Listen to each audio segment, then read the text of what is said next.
Calisthenics is typically not recommended for building massive legs, but there's one exercise that defies the norm, and that is the pendulum sissy squat. Guys, this is the #1 home and body weight quad exercise you can possibly do. Prepare to get more out of your body weight. Prepare to not even have to go weighted, even if you're an advanced squatter. In fact, you're looking at someone who can squat 507 pounds, and the max weight I've done on the pendulum sissy squat is 65 pounds.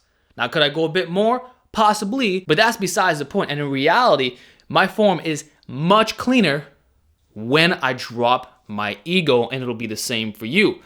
I'd reckon the majority of lifters cannot even do 15 full range of motion reps with their body weight. And if you program the proper way, going weight is optional. So how about we get into this? See, over a year ago, I made my first video on sissy squats. I talked about how because of low magnification, your knees are going way past your toes. That tibia is leaning forward.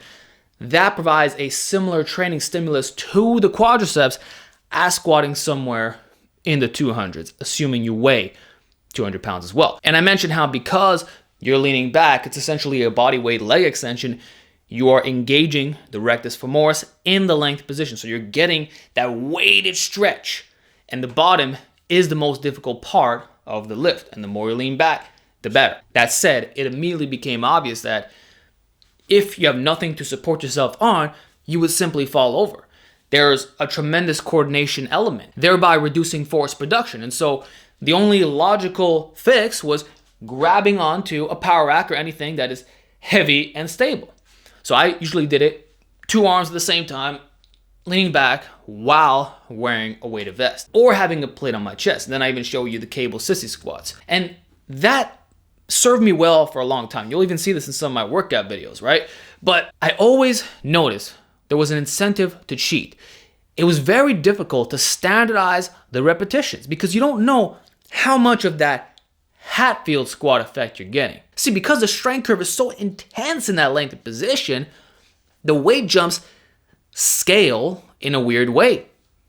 If you go from 20 pounds to 30 pounds on a sissy squat, it's a big difference because unlike a barbell squat where your shins go from vertical to a bit bent, even if they're slightly past the toes, here you're going all the way down to the floor, almost touching. Every minute jumps can make or break you, and therefore it takes longer to progress while keeping your form in check, even if you're trying not to ego lift. What I found is most people are going to pull to a certain extent. It's pretty much unavoidable. So that was the major limitation until I came across a video by Doug Brignoli. May he rest in peace. He offered a long-term permanent solution, which is the pendulum sissy squat. That's his final gift to the world, and I'm grateful because I've been doing it for many months now, and I can tell you that it really is the real deal. Now, there are many ways to set this up, but my preference is with a dip bell, which you likely already own, clipped onto a daisy chain. Use the full length and set it up right above waist level.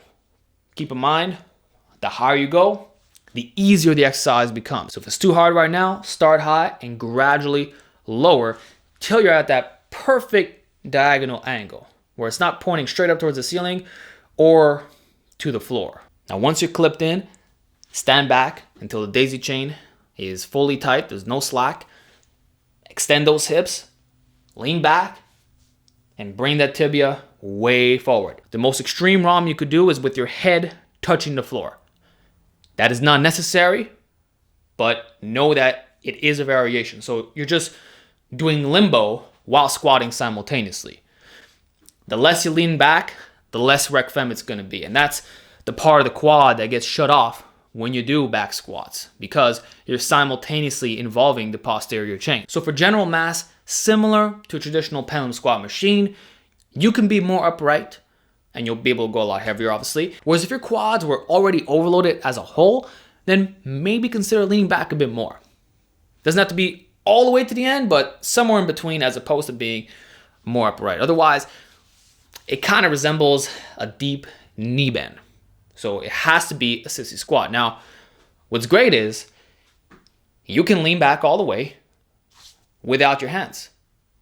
Yet, you'll never fall over. It's not possible. It can't happen. The daisy chain is keeping you stable. And this is what makes it optimal for hypertrophy. See, the problem with sissy squats done in a traditional way was the cheating and the lack of stability. The balance component was a deal breaker. Here, it doesn't matter how skillful or fat you are. All you have to do is brute force a bodyweight leg extension. And they're superior to reverse Nordics because you have many points of contact. Your feet plus the strap across your hips. And so you can produce the most amount of force possible for a sissy squat. There's no other variation in existence that allows you to strain this hard in the strictest way possible without even thinking about technique that much. And what's great is you're still getting more than enough of a way to stretch on the quads. Given the super range of motion, let's keep it real, but the strap, or in this case being a daisy chain, is giving you some assistance in the bottom. Ever so slightly. It's not a huge amount, but it's just enough to give you a better resistance profile. Because the regular sissy squat was too hard on the bottom, moderate in the middle, and then inexistent at the end. Here, we have a nice, smooth rep from bottom to top. So it's when you start bending out a couple of inches where you feel that tension, but that's already where your quads are being maximally worked, so it's all good. But now you're gonna have more grindy reps while at the same time not having to grab or yank your way out. Like there'll be no tendency to get out of extension. You trust yourself. And so safety and smoothness are enhanced. Pendulum sissy squats are the final boss of calisthenics leg training.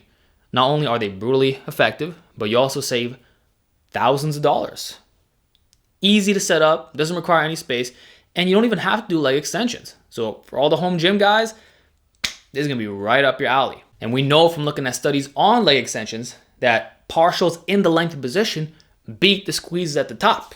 And then comparing this to Bulgarian split squats, which also lengthen the rec fem, here you're a lot more stable, which is better for hypertrophy, and it is more quad biased. Like I seriously cannot think of a better exercise. Regarding programming, it all depends how strong you are.